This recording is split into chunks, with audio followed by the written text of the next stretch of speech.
Kedudukan ulama. 1. Ampunan dosa karena memandang ulama. Nabi Muhammad bersabda, barang siapa memandang wajah orang alim dengan pandangan yang menyenangkan, maka Allah akan menciptakan malaikat dari pandangan tersebut yang akan memohonkan ampunan kepada orang tersebut di hari kiamat. Wajah para alim ulama, apabila kita memandangnya, hati menjadi sayu karena kemuliaan yang Allah karunikan untuk mereka. Apabila mereka mengeluarkan kata-kata, ianya sangat menusuk kalbu hingga mampu membuatkan kita menitis air mata dengan kalam mereka itu. 2. Memuliakan ulama, surga imbalannya. Nabi Muhammad bersabda, barang siapa memuliakan orang alim, berarti ia telah memuliakan aku. Barang siapa memuliakan aku, berarti memuliakan Allah. Barang siapa memuliakan Allah, maka tempat kembalinya adalah surga. Hikayat. Ada sebuah riwayat dari Ka'ab bin Al-Ahbar R.A. Ia berkata, sesungguhnya Allah di hari kemudian nanti akan menghisap semua amal hamba. Apabila kejelekannya lebih berat dari amal baiknya, maka diperintahkan ke neraka.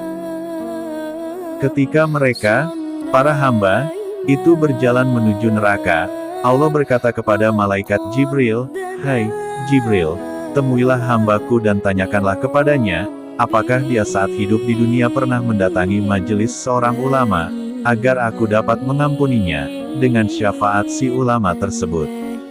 Malaikat Jibril melaksanakan perintah itu dan si hamba tersebut menjawab, tidak pernah mendatangi majelis pengajian ulama.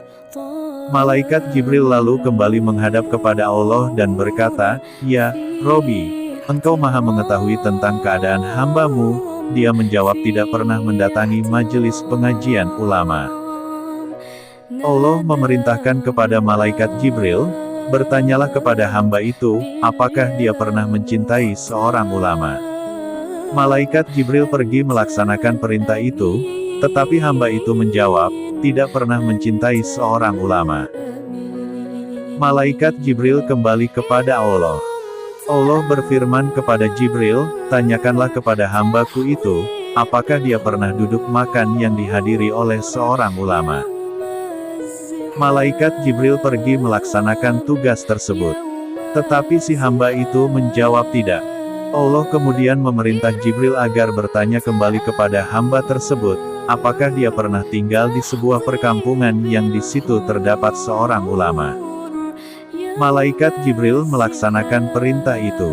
Setelah ditanya tentang ini ternyata si hamba itu menjawab tidak. Allah kemudian berkata kepada Jibril, tanyakanlah kepadanya, apakah namanya sama dengan nama seorang ulama. Malaikat pergi dan menanyakan hal itu kepadanya. Tetapi si hamba itu menjawab tidak. Malaikat Jibril menghadap kepada Allah. Kemudian Allah memerintah malaikat Jibril, agar bertanya lagi kepada hamba tersebut, apakah dia mencintai orang yang mencintai seorang ulama. Malaikat Jibril menjumpai hamba itu dan menanyakan kepadanya, apakah dia mencintai orang yang mencintai seorang ulama. Hamba itu menjawab, ya, saya pernah menyukai orang yang mencintai ulama. Allah berfirman kepada malaikat Jibril, tariklah tangan hamba itu dan tuntunlah ke surga. Sesungguhnya aku telah mengampuninya, karena dia mencintai orang yang mencintai ulama. An-Nawadir, 41.